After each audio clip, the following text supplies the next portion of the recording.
All right, so let's continue with action potentials, still looking at the physiology of the nervous system. An action potential is defined as a uniform, rapid depolarization and repolarization of a membrane potential. It is only generated in certain trigger zones along the axonema, the axon hillock, and the initial segment of the axon. These occur in voltage-gated channels, which there are two types of these voltage-gated channels involved in action potentials, one for sodium and one for potassium. They are found in most abundance in the axonema of the neuron, and only axons have action potentials. Voltage-gated potassium channels have two possible states. They can either be resting when they are closed or activated when they are open. During the resting state, no potassium is able to cross through the plasma membrane. Once that gate has been activated, potassium ions are allowed to flow down the concentration gradient, thus creating a voltage difference and creating that action potential.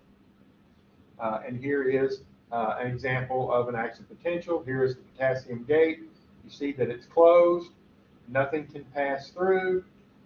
Here's the cytosol inside the neuron, the extracellular fluid on the outside. There's potassium out here that needs to get in here.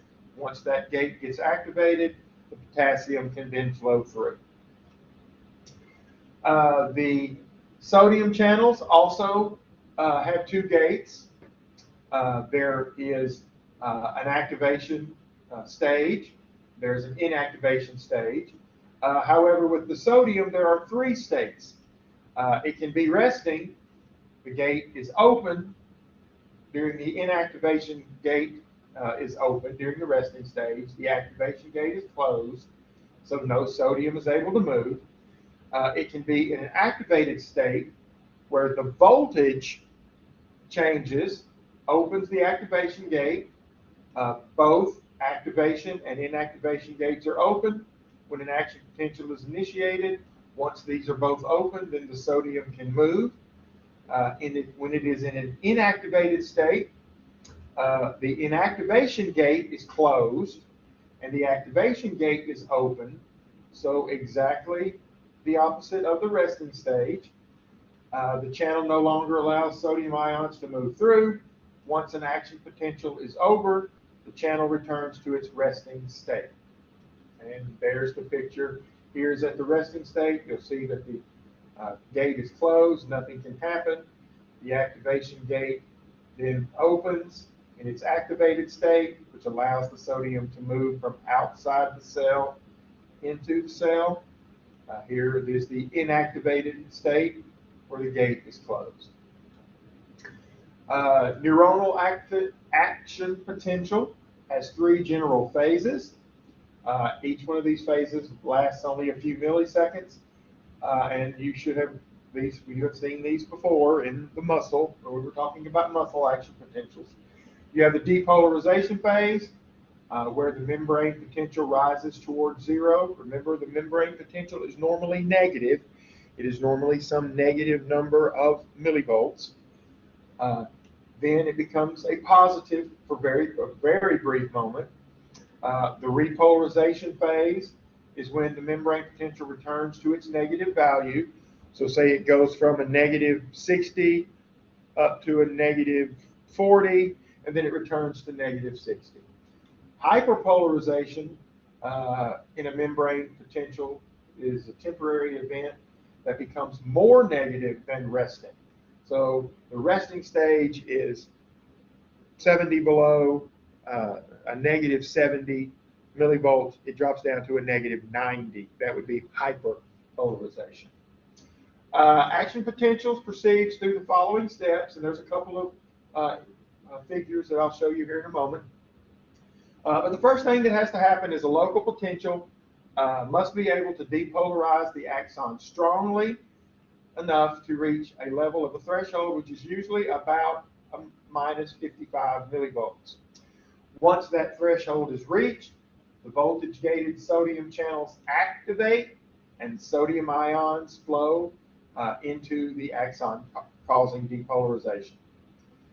There is a positive feedback loop where the initial input amplifies the output. In other words, the activation of the sodium ion channels and depolarization occurs. That amplifies because more sodium ions are then activated, and the axolemma depolarizes even further. Again, this follows the feedback loop core principle, which we talked about way back in the beginning of the semester. And here is the first. You see the local potential moving. As it moves down, it will open these gates, and the sodium starts to move. And as the sodium starts to move, remember, sodium ions are positively charged. So our positive, the positive charges increase in number in here. And if you remember those images that had the little probe going through showing the negative 70 or whatever the negative was, yes, it's 70. This is now going to start becoming less and less negative. So that potential is going to go toward the negative and maybe even get, like as this shows, up toward 30 above, or a positive 30. But you see the membrane potential shooting upward very quickly. Then the sodium channels inactivate, the voltage-gated potassium ion channels activate, sodium ions stop flowing into the axon, potassium ions begin to exit the axon, and remember, potassium ions are positively charged as well, so as they begin to move out, that abundance of positive charges starts to go away, and we start to re-equal or get to that equilibrium that is at that like negative 70 millivolts. The sodium ion channels return to their resting state. Repolarization continues.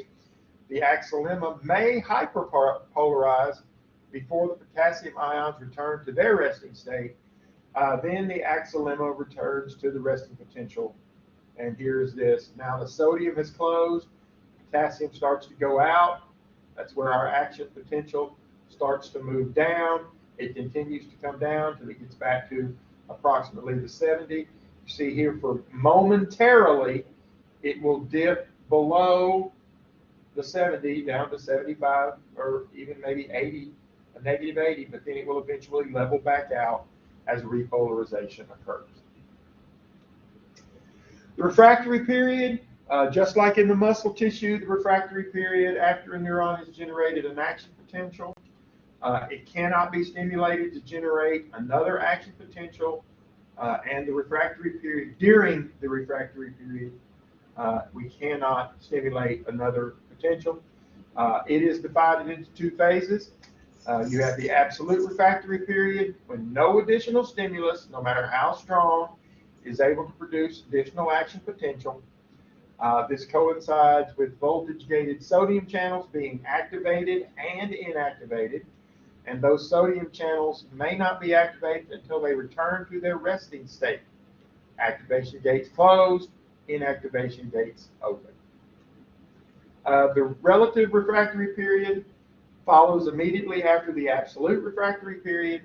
Only a strong stimulus can produce an action potential here. The voltage-gated sodium channels will return to their resting state. In other words, they will be able to open again. The potassium channels are activated and the membrane is repolarizing or hyperpolarizing, which then it takes a much longer stimulus to trigger an action potential. And again, here are my sodium and potassium gates both closed. We have our resting minus 70 millivolts. The sodium channel's open, potassium is still closed. My potential goes up. The sodium channel closes. The potassium channel opens, which allows the positively charged potassium to exit. We drop precipitously, and then this one continues to be open during the refractory period. That's why we get the hyperpolarization down here, where we dip even further below the negative 70 millivolts. And ultimately, they both will then close again, and we get back to our resting state of a negative 70 millivolts of potential. Local and action potentials comparing the local and action potential, a local potential produces variable changes in membrane potentials, while action potentials can cause a maximum depolarization to a positive 30 millivolts. This follows the all or none principle, refers to the event, the action potential, that either happens completely or does not happen at all. If the neuron does not repolarize or depolarize to the threshold level, then no action potential will occur. Action potentials are not dependent on strength, frequency, or length of stimulus like local potentials. So the local potentials are dependent on the strength, frequency, and length of the stimulus. Action potentials are going to happen, and they're going to happen completely. Local potentials are reversible. When the stimulus ends, the neuron returns to its resting potential. Action potentials are irreversible. Once the threshold is reached, it cannot be stopped.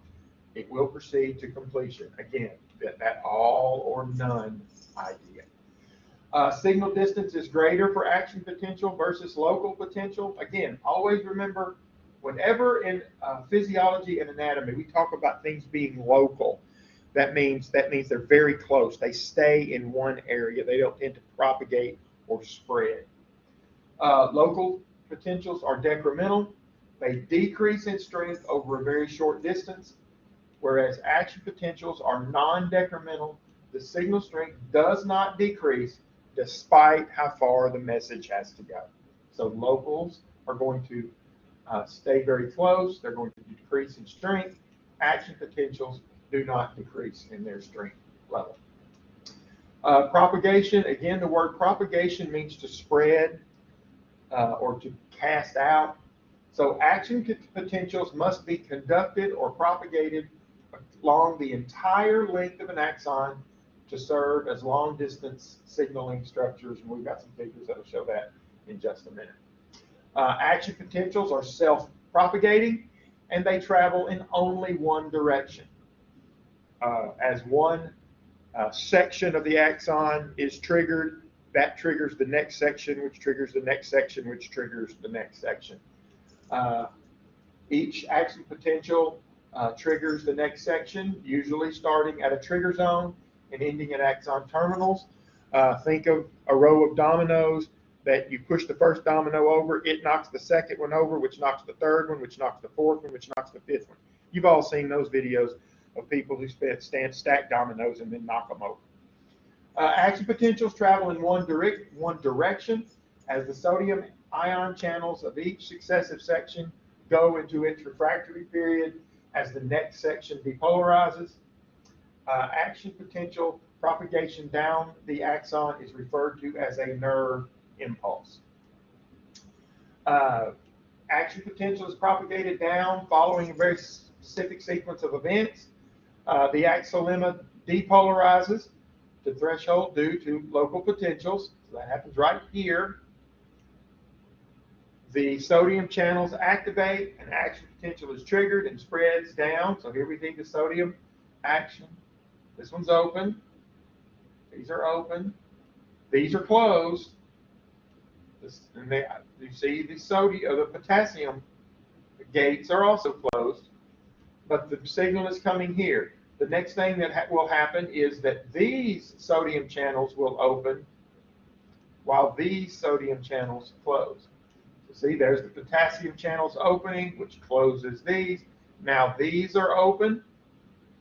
Continues down the signal. So the signal is moving this direction.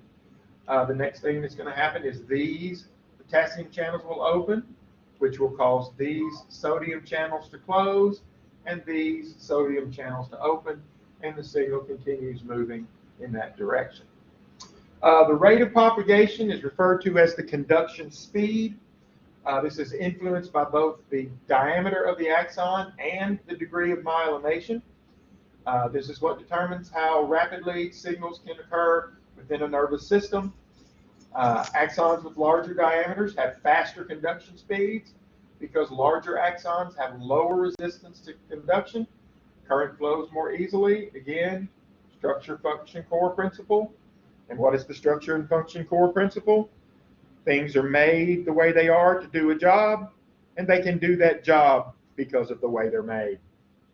Also plays a role in speed is the presence or absence of myelination. We come up with, that gives us two types of conduction, saltatory conduction and continuous conduction. Saltatory conduction, in myelinated axons, where insulated properties of the myelin sheath increase efficiency and speed of signal conduction, action potentials only depolarize at the nodes of Ranvier, and we jump from node to node. So this node gets activated, we jump to this node, we then jump to this one, and to this one, and to this one. So the myelinated action moves this way. So you have an action potential here, then an action potential here, and then an action potential here. Continuous conduction occurs in unmyelinated axons. Every section of an axolemma from trigger zone to axon terminal must propagate the action potential. This slows the conduction speed as each successive section of axon must depolarize. So this section must depolarize before this section can polarize. This section must then depolarize before the third section can polarize. And then there is a comparison showing saltatory conduction here with this one, then we jump to this one, then we jump to this one, where it is a continuous stretch. Myelinated axon versus an unmyelinated axon. How does myelination insulate an axon and increase the speed? Again, I mentioned earlier when we started talking about myelin, I talked about the lamp cord or the electrical cord and the covering over it. Current flows directly down the wire and insulates a light bulb. This is where here's our wire, here's the electrical current. You touch the wire with a metal probe, most current might instead follow the probe. So here we've got a metal probe touching the wire, and the current goes this way. If the wire is encased in material that is a poor conductor of electricity, such as that rubbery plastic cover that's on lamp cords and extension cords and your computer cord, even though we're touching it with the probe or we're grabbing it with our hand, the signal is still going to the light bulb. It's not being diverted. So the myelin, again, acts like that insulator. It prevents a short circuit. That's the short circuit right there, because the electricity is going to go to its shortest point. An unmyelinated axon most closely resembles wire in the middle illustration. This would be an example of an unmyelinated. Here, the axolemma is very leaky with respect to current. The current flows easily from the axoplasm to the extracellular fluid, just as current flows easily from that copper wire to the metal probe. The current dissipates over short distances, could cause an action potential to fail. It must constantly be regenerated along the length of the axolemma, requires openings of voltage-gated ion channels, which takes time, so the propagation is slow. The myelinated axon, on the other hand, more closely resembles this insulated wire. Myelin is a very good insulator. It is a poor conductor. It prevents the current from leaking. Signal strength decreases very little. Does not have to be regenerated. An unmyelinated node of Ranvier current dissipates. Action potential, that must be regenerated. And action potentials appear to leap from node to node through the axoplasm much faster than continuous conduction. Different types of fibers. These are the class A versus class B versus class C. And all of these are going to have different conduction speeds. Type A fibers are the fastest. I won't ask you to remember 120 milliseconds or 250 meters per hour, or 250 miles per hour, excuse me. These are the largest diameter. They are unmyelinated. They're sensory and motor axons associated with skeletal muscles and joints. Type B fibers have slower conduction speeds. They are mostly myelated with intermediate diameter axons. Efferent fibers of the autonomic nervous system and some sensory. Type C fibers are the slowest. They have the smallest diameters. They're unmyelinated and include the afferent fibers of the autonomic nervous system and sensory axons. These are the ones that transmit pain, temperature, and certain pressure sensations. Multiple sclerosis is a disease of the immune system where the immune system attacks the myelin sheaths within the central nervous system. It is a type of autoimmune disease where the patient's own immune system attacks part of its body. Been some really famous folks that had multiple sclerosis. The comedian Richard Pryor, who had all sorts of issues, but he ultimately died of multiple sclerosis.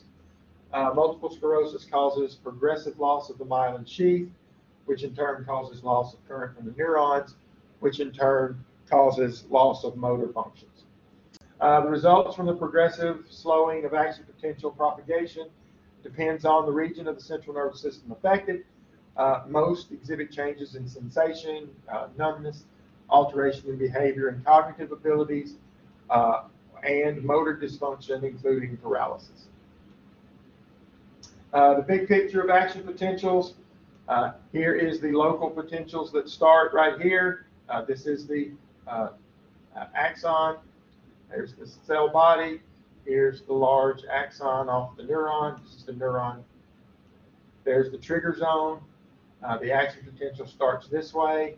It will continue to go this way until it reaches the axon terminals. At the axon terminals, acetylcholine and other neurotransmitters will be released to send the signal either to the effector muscle or to the next neuron. All right, let's stop there, and I will pick up with the synapses in a few minutes.